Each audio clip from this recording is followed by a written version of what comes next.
Faride, de nuevo un gusto. Gracias por la invitación.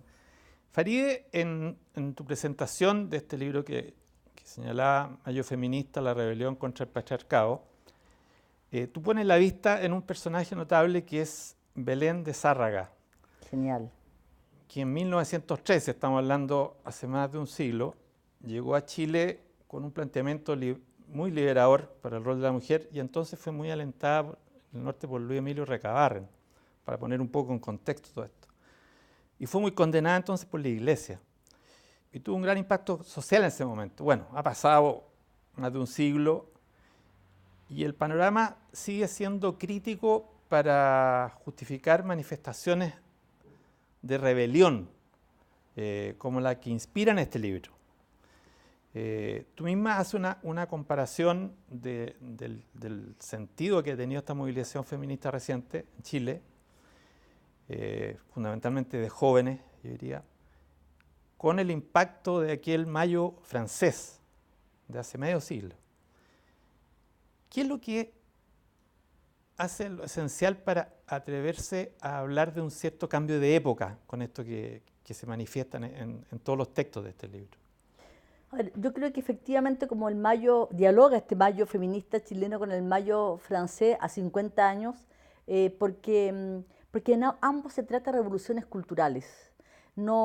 Detrás del feminismo como detrás de las reivindicaciones del Mayo francés está la lucha por mayores espacios de libertad individual, está la impugnación al patriarcado, al autoritarismo, está la liberación en términos sexuales y surgen también ahí los movimientos feministas del 68 con bastante fuerza con sus reivindicaciones, está el tema de la píldora anticonceptiva, el derecho de la mujer a su sexualidad, ¿no? Sin los pesos patriarcales encima. El 68 hoy día, con otras variantes, con otras demandas, hay un diálogo con ese Mayo francés, donde evidentemente se apunta a un cambio cultural, pero a la vez se apunta a una, yo diría, una crítica feroz al modelo. O sea, también hay una crítica al neoliberalismo que de alguna manera se ha neutralizado, relativizado en los discursos que circulan en el Chile actual, pero que tiene que ver con, bueno, que tiene que ver con los roles de la mujer, que tiene que ver con el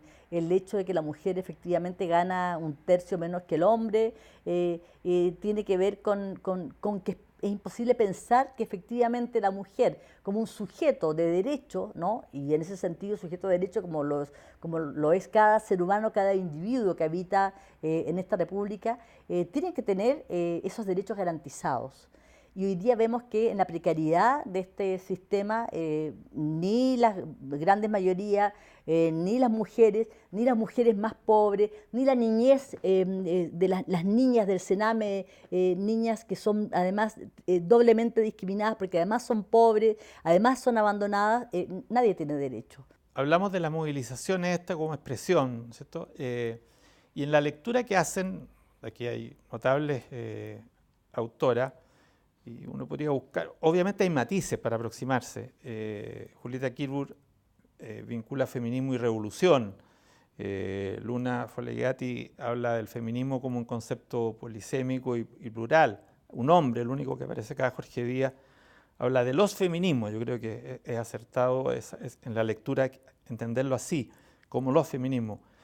Desde esa diversidad y pensando, hablábamos antes de comenzar la grabación del contexto del país, de un país donde tenemos un presidente de la República, Sebastián Piñera, que en este contexto se declara feminista, por ejemplo.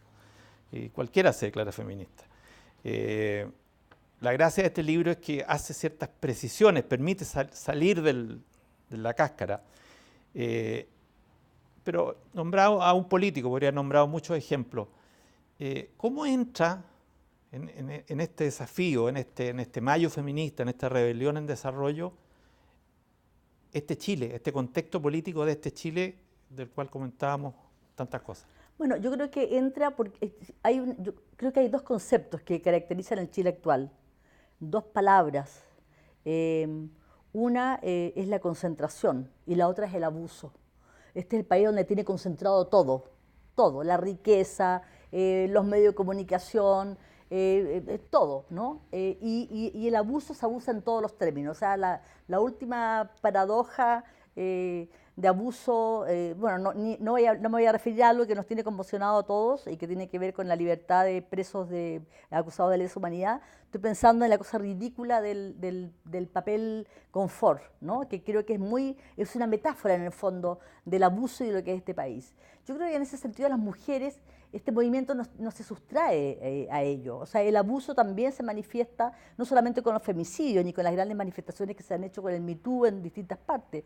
Se ha manifestado en este país con el abuso jerárquico, con la persona que está bajo tu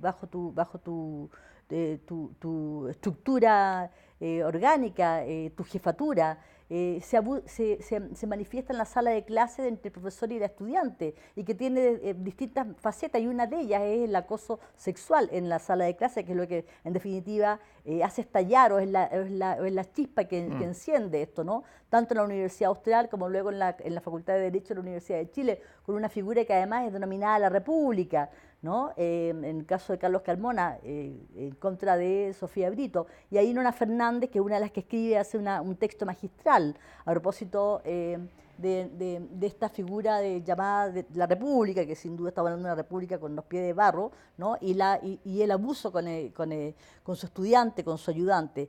Creo que en ese sentido hay una forma de aproximarse a los distintos temas que tiene que ver con ese no importar los derechos del otro.